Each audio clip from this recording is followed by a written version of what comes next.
Tuesday, I am going to start our recording back up. Welcome back for day 8 of our summer training series, Brain-Based Advocacy and Working with Teens. We are missing a couple of folks, so I'm just going to have to keep an eye on the waiting room to make sure that we don't miss anyone. But we do have a bit to cover. We're going to be in breakout rooms 2 different times today, working on, we've spent a lot of time in the first half of our time together this summer, talking about how brain development works, how trauma can impact that, and, kind of learning the what. And now we're really going to start applying that into our practice and coming up with practical strategies to implement what we're talking about into the work that you do with young people and with teens. So I am going to share my screen. And we're actually going to start off with a video today. I think I have the settings right so that you'll be able to hear the video, but if for some reason you don't, please flag me down once it gets started.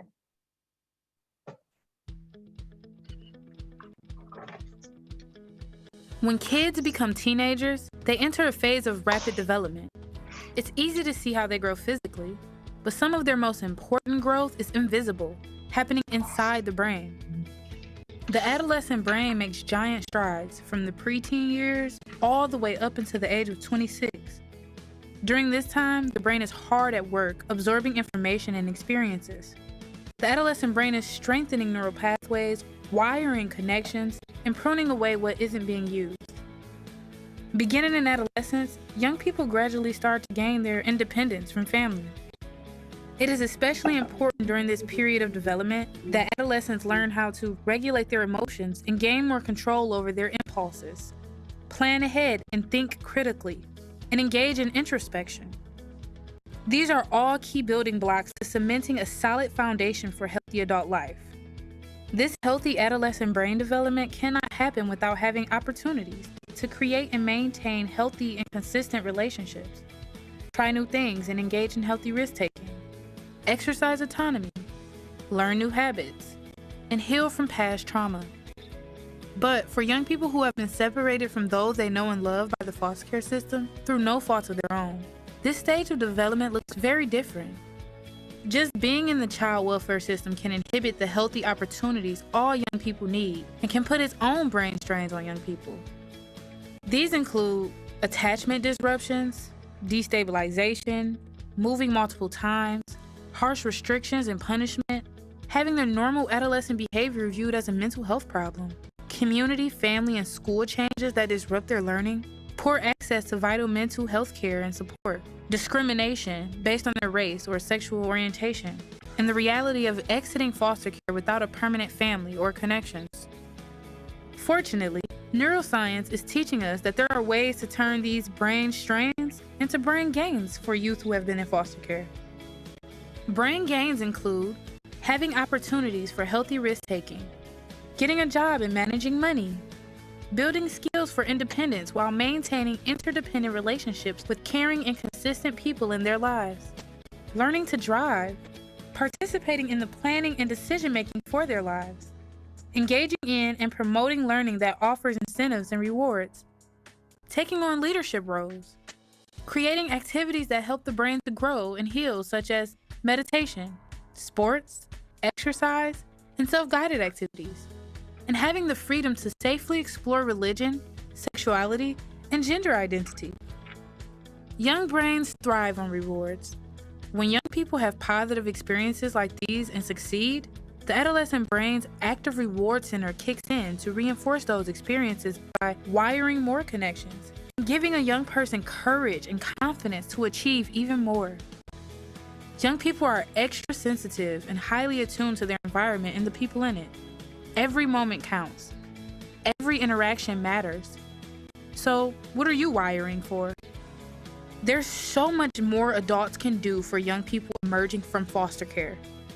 Learn more about adolescent brain development and strategies for young people in transition by downloading our paper, The Road to Adulthood, at www.aecf.org.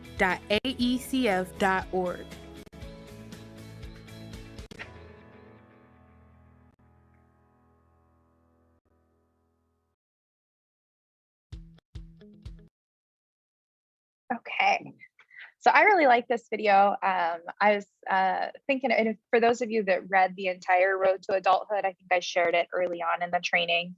It's in that general training box in the classwork in Google Classroom. It's a really great comprehensive paper, and I recommend referencing it often. It kind of sums up a lot of the work that we've been doing and gives those practical strategies again, because it's one thing to know about this, but then it's kind of all right, well, now what? What do we do with this information? And I actually was thinking about this video and the Road to Adulthood a bit when I was on vacation this past week.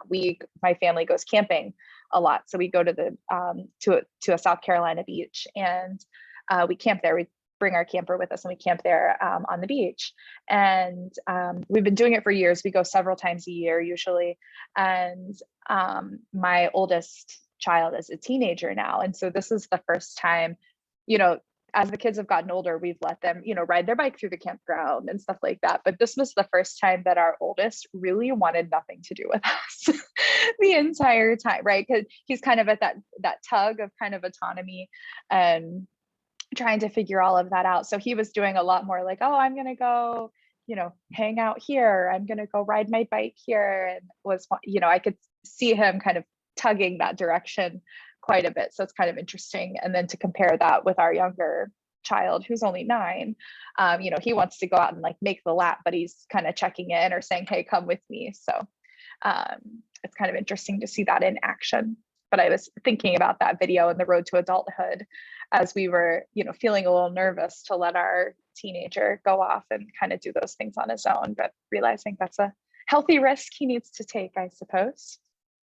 So thinking about the video and, kind of the concepts shared there and some of those brain gain activities, what's one thing, if you had to think of just one thing that kind of struck you in this video that pertains to the work that you do with youth?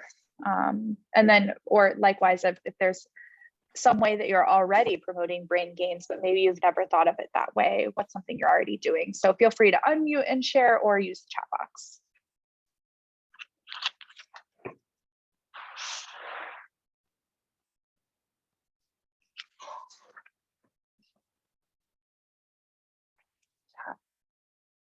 Yep. So Rochelle shares that, kind of taking advantage of that reward center in the brain. So she uses that in her classroom. They earn, kind of stickers, getting an A on a quiz test, going above and beyond. And then, so what a good way to build in like the natural climate of what already happens in your classroom, that they get to kind of raise that lowest homework score because it's so actionable and it pertains to it. So that's a really great tie-in to really tie it into something that already exists within the classroom. Anyone else want to share anything that stuck out with them or something you already do that was maybe validated or reinforced in the video?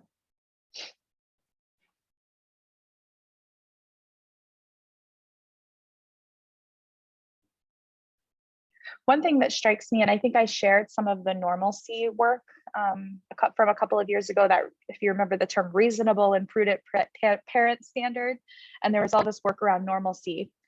Very important work. But when we say normalcy, I think to someone who doesn't understand or isn't thinking in the way that, we are, or the way that we have been working in these past several weeks and what was displayed in the video, it's easy to think, oh yeah, we're just trying to be nice to kids in foster care and make sure that they can have these quote unquote normal experiences. They're actually much more important than that. It's part of that healthy risk taking, part of that relationship building, all of those things that are really, really critical to kind of building a healthy, resilient brain. So it's much bigger than just kind of, oh, we're going to make folks feel a little bit better. Oh, Deb shared that there are gray boxes blocking some of the shared screens. Is that happening for everyone? Okay, let me see if I can fix that. Sometimes I think it happens when I try to optimize for a video. So let me uncheck that button because we don't need to do that anymore. Okay, is that better? Do you still have a block? Thank you. Okay, cool. Yeah, thanks for letting me know about that. I've noticed sometimes that happens when you're like sharing for the video. So thanks for letting me know. Yeah, Rochelle shares, starting out with trust and respect, right? And that's it's an important thing, when we talk up to teens, like, oh, you have to earn trust, or you have to earn respect. And we can actually provide that to them as a baseline, right? We want to create those kind of trusting, respectful relationships as a baseline. And they can, we can talk about kind of keeping that trust and keeping that, respect, whatever terminology is appropriate. Great. Thanks, everyone. So I'm going to see if I can minimize here. I want to share I'm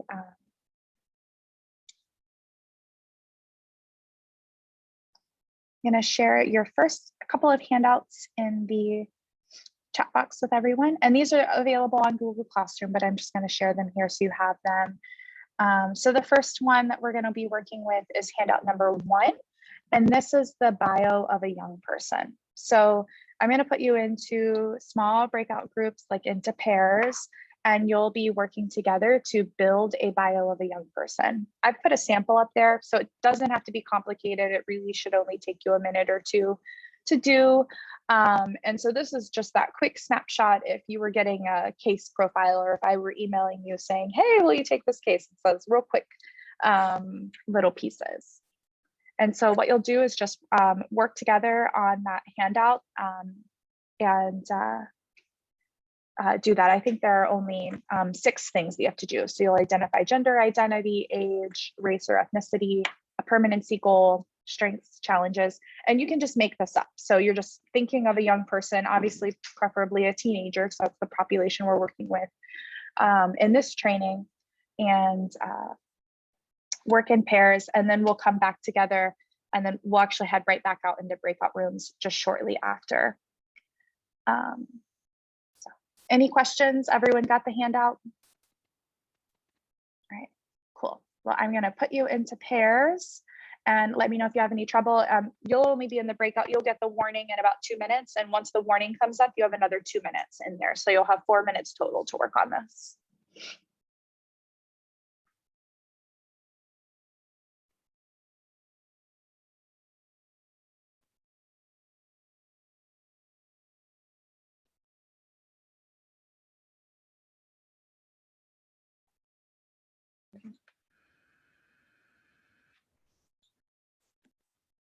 They'll all be back in like 60 seconds, I think.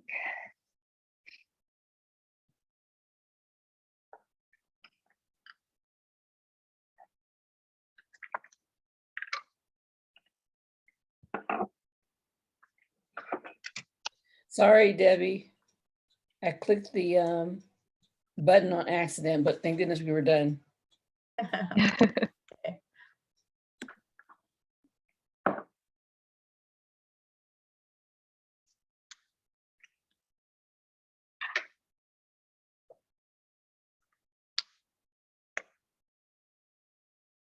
I don't know if the sound, I put my headphones in today, but they are our office. So we're like in the corner office of the courthouse, and we're on the 2nd floor, but they are replacing the clock up on the top of the courthouse. So there's like a crane out this window, and randomly behind me, you'll see them throwing like cords and extension things down. You'll see just stuff falling, but it's really noisy out there as they're hoisting up the clock right now.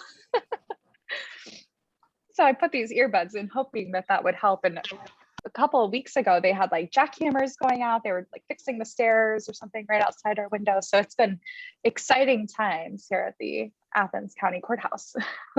Glad you warned us about the flying objects by your window. Yeah. It seemed like, earlier today I panicked but it was like someone throwing a bag of extension cords off the top of the building. So, well, lots of excitement. All right, well, welcome back, everyone. I'm not going to have you share your bios just yet because we're going to keep working on them. So we're going to come back together just briefly. And oh, look at me. I even had a slide for breakout groups. I always get ahead of myself. We're going to talk through some brain-friendly interventions. And so while I'm actually going to go ahead and put the next handout in the chat box. That way, if any of you need it, you'll be able to download it. Okay. This is the handout that has boxes in it, and you'll be able to, you could write in or type in, however, whatever works best for you. So we're going to just talk through some different types of brain-friendly interventions that you could do. So I'm going to just briefly go through them, and then you'll go busy at work. Then you'll go back into your breakout rooms, and you'll be able to work together to identify some things that you're going to do with the kind of young person that you made up in your bio. So just quickly going through them, much like the video shared, providing those opportunities for autonomy. So giving chances where they can make significant choices, right? That's how we can myelinate and kind of work out that prefrontal cortex of the brain. That's that reasoning logic part of our brain. So we can give that part a good workout by just giving opportunities to choose, and like genuine opportunities. So we're not talking about, you know, you all probably have taken early child development, things like that. And so you learn, you know, if you don't sit and argue with a child about, you know, what cup they want, right? You just say, okay, it's time to drink a glass of water. Do you want the red cup or the blue cup? So you're giving them this choice, but it's really just, you know, you're kind of taking advantage of those, that young child development to do that. So when we're talking about teenagers though, and really doing this brain building and this brain gains, is giving them like legitimate choices. Because a teenager, if you say, we're going to drink a cup of water, do you want the red cup or the blue cup? They're going to know that you're kind of just trying to pull one over on them. So really engaging them and being honest with them about times where what they choose can actually happen, and other times where, you know, they're one piece of the puzzle for the input. So you know, making sure that these are legitimate opportunities to choose. So if we say you get to choose where you live, and we know that that's actually that they don't get to choose where they live, that's not one we want to offer to them. We want to talk about how decisions are made about where they live and what information they can contribute, and of course what they want, but being really honest and transparent about it, so that we're not we don't want these to just be feeble exercises. We want them to be legitimate opportunities for brain growth.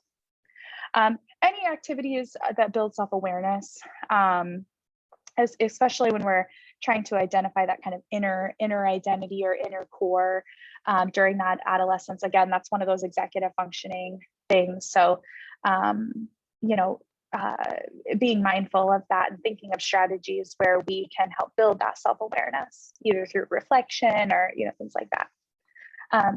We know that a young person, a teenage brain, is going to learn more effectively from their peers than from others. It's just the way the brain is wired and the way that we build relationships, right? As young people turn into teenagers, they naturally want to spend a little more time with their peers. So, you know, thinking about teens who are rejected because they're in foster care, for example, that actually carries much bigger consequences than just, you know, think about, you know, in your own life, comparing, you know, when you were a teenager and you didn't get invited to something versus when you were in your 30s or your 40s and you're thinking about not getting invited to something. Those mean two different things to you.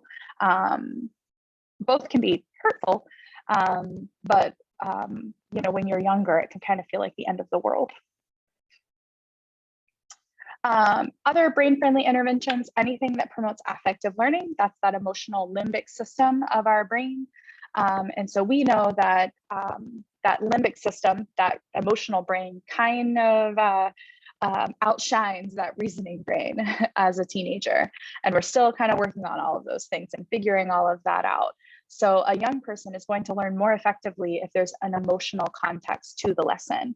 So that's actually a lot of the reasoning behind all of these like prom promise type activities that go on. They have someone telling a story about a time, you know, they have a young person telling a story about a time that they, you know, decided to drink and then get behind the wheel. That's why those stories accompany those lessons, and it's to take advantage of this affective learning propensity in young people. And then when we talk about metacognitive learning, that's when you're kind of learning how to learn, or like thinking about thinking.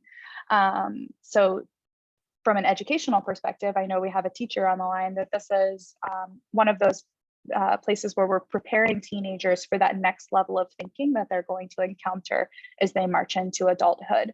But in the work that we do, we can think about this a lot with like self-regulation. So learning how to deal with situations, learning how to cope, learning when to know which strategy from my toolkit. If I'm a teenager, you know, at which point is this the most useful thing for me to do, and which point is this the most useful thing for me to do. Any expressive arts activities are really, really helpful, because again, we can take advantage of the young, kind of malleable brains tendency to learn this way anyways. So I think a lot, Tara's actually not in the office right now, but her husband is an art teacher. He's actually my kid's art teacher at school. And I know he does a lot of art integration in those younger grades because, when we're learning about these more kind of difficult or conceptual things, when we can add in any kind of expressive arts to that, it's often really, really helpful. But this is why, this is kind of the push behind, keeping arts in schools, and whether it's theater or, more constructive arts or more kind of traditional arts, but keeping, music and all of these things in school. This is kind of the thinking behind it, is it's not necessarily just wanting kids to be well cultured, but really we know that this is an important part of brain development. And often one of the things that is low on the list of priorities for children who are in foster care. And then again, of course, those real life experiences, we can turn those into brain-friendly interventions as well. So what you'll do as you go, and again, that was a really quick overview, but I want that you all to take charge of the conversation in your groups. So I'm going to send you back into the same breakout groups. Stephanie, I will just add you to one of the groups that's already there. And I'm just popping that back in the chat so everyone has that handout. This is the one that lists out everything I just covered. So I think there's 7 of those strategies. And just think about the young person that you made up in your bio and identify some strategies that you could advocate for, that you could support, or that might be a good idea for this young person. And this is definitely the time to just think about if you were the one who got to, get really creative, kind of getting really creative with these ideas. Because I know for those of us, I work in the court system, it's really easy to say, well, that'd be a great idea, but X, Y, and Z. But really kind of thinking about being solution focused and getting creative with this, because, while you might have a really awesome idea, right? Like a really creative out of the box idea that logistically might be a bit of a challenge, but we might be able to find a way to implement that idea, but maybe in a slightly different way in order to bring that into fruition and still accomplish the same kind of brain gain intervention that we were hoping to in the beginning. So you're going to go back into your breakout groups for about 10 minutes. So I'll push the button in 10 minutes and that'll give you your 2-minute warning to come back in. And so think about, one, what are some brain-friendly interventions that you could deploy for the young person that you wrote your bio about? And think about if this were real, if this were a real teenager, how would you include or involve the young person in planning these brain-friendly interventions? How would their input be incorporated? How would they be involved? And, thinking about managing our assumptions about young people, keeping that in mind. So, when we think about how, either we as individuals or we as a system make assumptions about young people in foster care, how that can impact our likelihood of trying out a specific activity or trying out a specific intervention. So think about that as you're coming up with these ideas, and just kind of come up with 1 or 2 for each section. Or if you get really excited about one particular area that I shared, feel free to to work on that one specifically. And then we'll come back and kind of present our worksheets. We'll ask each group just to give a little rundown of maybe their top strategies. So as you explore all of the strategies, come up with creative ideas, And it doesn't have to be anything grand. It can be really big, but it could also be something really small of, hey, we're going to make sure that this young person is included in X, Y, and Z moving forward. So it can be as big or as small as you want it to be. And then think of what your top maybe 1 or 2 strategies that you would employ with your young person. And that's what we'll share when we come back to the large group. Any questions? Jenny, I just wanted to make sure when we were doing this, we were just making up our own person, correct? Yeah. Oh, yes. Oh, yes. Okay. Okay. I was like, are we supposed to have something? So I just wanted to make sure. Got it. Okay. Nope. Just, yeah, the person that you kind of made up in that quick 2-minute bio. Perfect.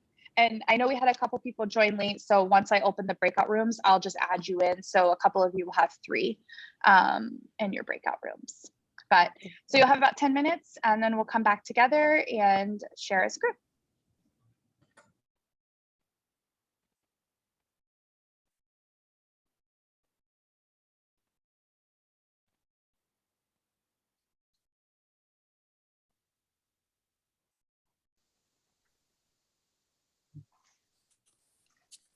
Everyone, welcome back. I hope that everyone had an opportunity to at least think through a couple of strategies with your make-believe young person that you created. So we'll just start, whichever pair would like to go first and just share, just tell us like how old your young person was and that you had in mind while you were developing, and maybe what your top 1 or 2 strategies or interventions are going to be.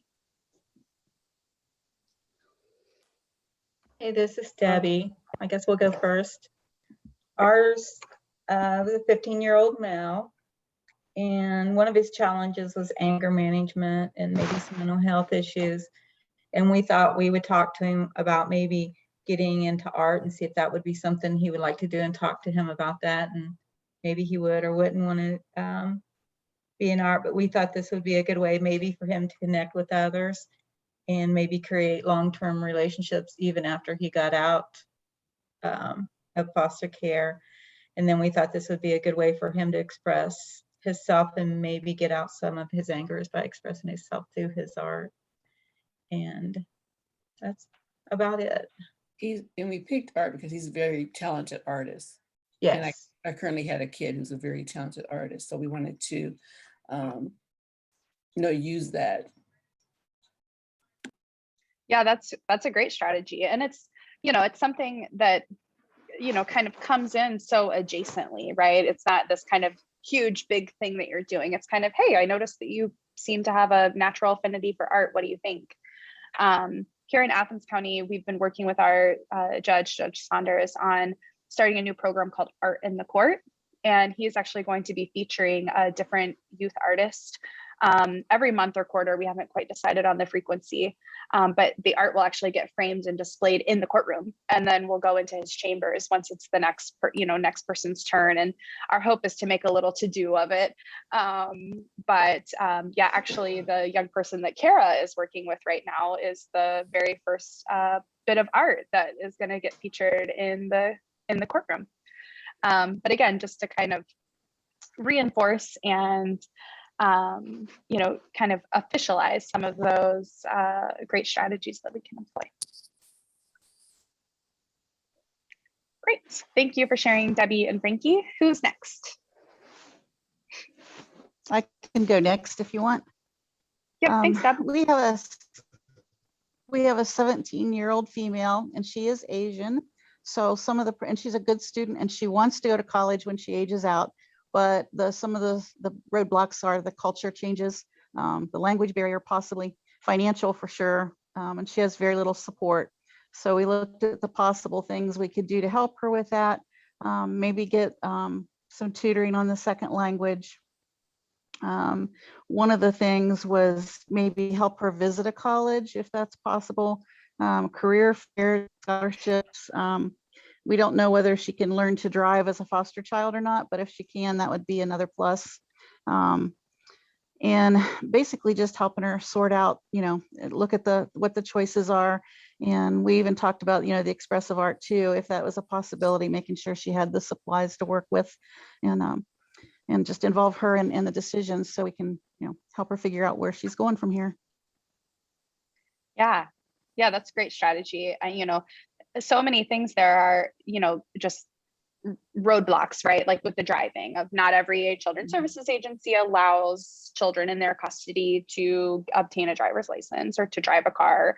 But kind of looking at, okay, could we do everything except the driving part of driver's education to kind of, push in this direction. So I think, getting creative with what can we do and what can we do now is awesome and helps build that autonomy. Thank you. All right, how about from our next pair? I can go. So I was with Tanya and Steph, and we are working with a 16-year-old Hispanic male. His strengths were he was kind-hearted, he wanted to please, he's responsible, and he's a good student, but he's a little bit withdrawn, kind of a follower, and can be impulsive. So, can be read the wrong way. So we were kind of going through, we thought we had to go through all of the choices or all of the options, the interventions.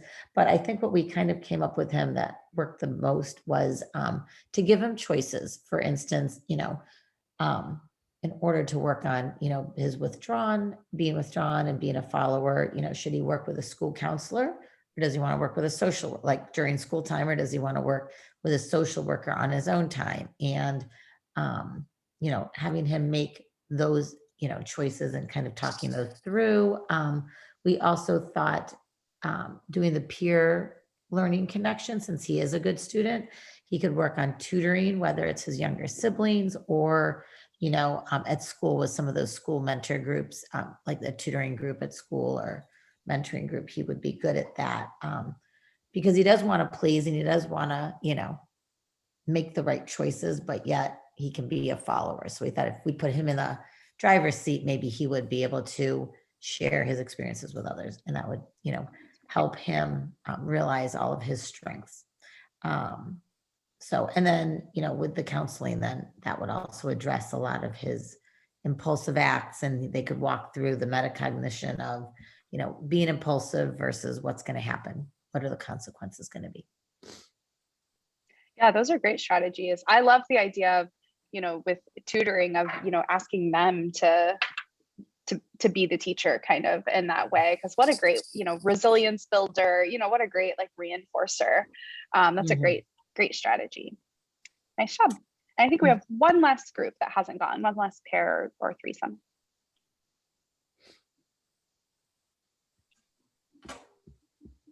That was us. I'll share. Okay. Yeah, so our team that we made up is a 15-year-old whose gender identity is non-binary, and their permanency goal is adoption, and their strengths include that they're reflective and introspective. They perform successfully in school and very artistic. And then the challenges include that they've run away several times.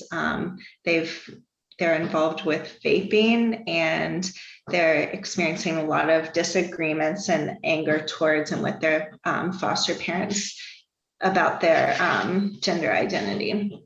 So we talked a lot about like encouraging choices and activities, encouraging peer mentorship and involvement into LGBTQ groups in school and in the community. And then we also talked about coming up for effective learning. We discussed coming up with a game that involves emotions. I had actually gotten this idea from a friend who works at Integrated Services with younger children, but then we thought of a way to tailor it to teenagers. But it's a Candyland game, or it's Candyland, and there's a key where each color is connected to an emotion. So if you pick up a red card, then you talk about a time that you were angry about something, or if you pick up a purple card, then you talk about a time that you were embarrassed. And then that offers like a lot of reflection opportunities as well, and discussions about like emotional regulation.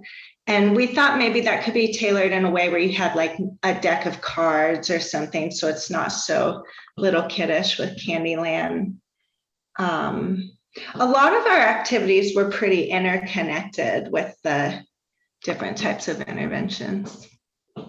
Yeah, no, I love that idea. I've used the Candylands with smaller children, so I think there's definitely ways to adapt that. I've also with older kids, even just something as simple as, hey, let's go out and like toss the football around in the yard, and just kind of talk as when you're holding your football, it's kind of your turn, and then when the football comes back to me, it's my turn to say something, and just to kind of create it doesn't even necessarily have to be some game that you make up complicated rules to. Just creating a rhythm in your conversation, going back and forth, can be a really great technique. That's why for those of you that have been in my interviewing trainings and kind of that critical communication trainings, that's why we do practice narratives.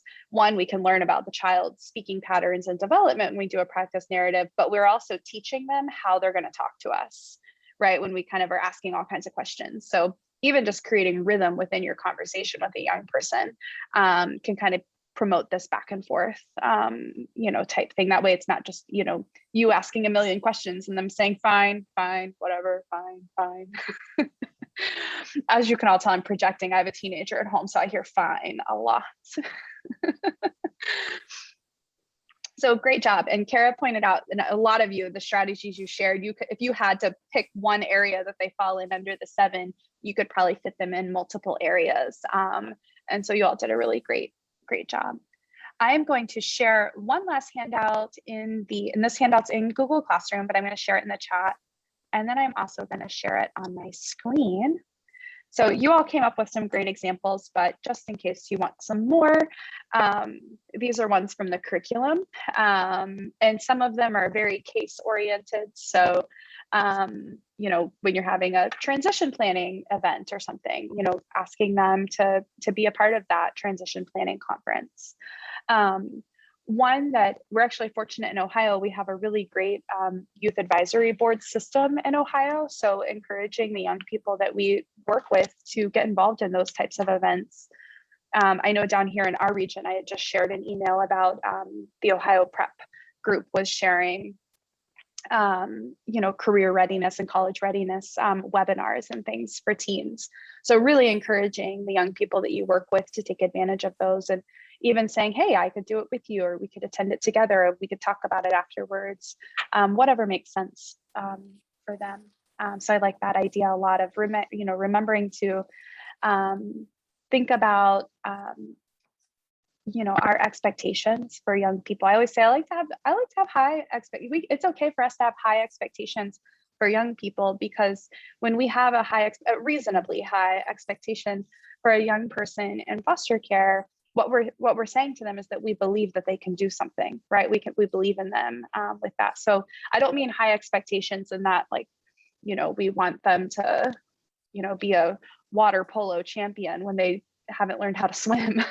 But that we have these expectations of when we say things like, what career do you think about? What type of family do you think when you think about your future and your family, and, having those kind of high level conversations really openly, and letting them know that we 100% believe that if they, want to one day own a construction company, that's not an unattainable goal for someone to have, and that, we can support them and have those high expectations for them, because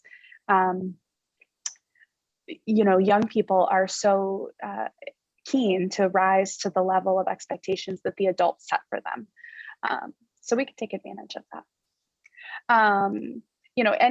A lot of these are things that you've already mentioned or that we've talked through, being respectful and encouraging that kind of personal exploration, whether it's journaling, older youth when they're writing, let's say if they're undergoing recruitment for adoption, making sure that they're participating in writing their narrative of what do they have shared about them when recruitment activities are going on, those types of things. Any kind of encouragement, you've all talked about this, encouraging peer learning or those peer relationships in school activities, trying not to be critical of a young person's choice of friends. Has anyone ever had it go well when you've told a 15-year-old to stop being friends with someone? Have they ever said, oh yeah, you know what, I'm going to stop being friends with that person because they're a bad influence based on what this adult told me. So I think I'm definitely going to end my friendship with them. No, they just started sneaking around with their friendship, right? That friendship didn't end. So I think having the more honest conversation with them about why are you worried about that particular young person that they're friends with, and having that kind of conversation with them of, you know, hey, I've heard X, Y, and Z about this friend. What do you think you would do if you were faced with a choice where this was happening in your friendship with them, and turning those into learning experiences. Yeah, so if someone says, oh yeah, that goes over great when you say that. No. We often joke in our office that sometimes we have to help kids safely walk out the front door, otherwise they're sneaking out the bedroom window. So sometimes it's this balance that we have to achieve sometimes. You know, one that I see on here is that creating a peer-friendly place for young people to bring their friends. That again goes back to that normalcy kind of work that's happening of, you know, have we made it impossible for a young person in foster care to be able to socialize with their school peers? Like, have we made it impossible because we have all these rules around safety? Are there ways that we can get creative with that? Are there opportunities that we can give for those relationship building important work of relationship building? And so you have the handout. I'm not going to go through all of these, but just other ideas if you got stuck on some or might look at it from a different angle, other ideas to just keep in your mind there. So any questions about anything we've talked about today? I think you'll have a reflection question posted. For those of you that have any makeup work, that's all posted as well. Feel free to hop on and get that. And then we'll keep working on the brain gain work for next week. And I think we have a couple of group activities for next week. So we'll have a lot of stuff to do as we head in. But with that, I'll let everyone get back to your Tuesday afternoon, and I'll look forward to seeing you next week. Bye, Thanks, everyone. bye.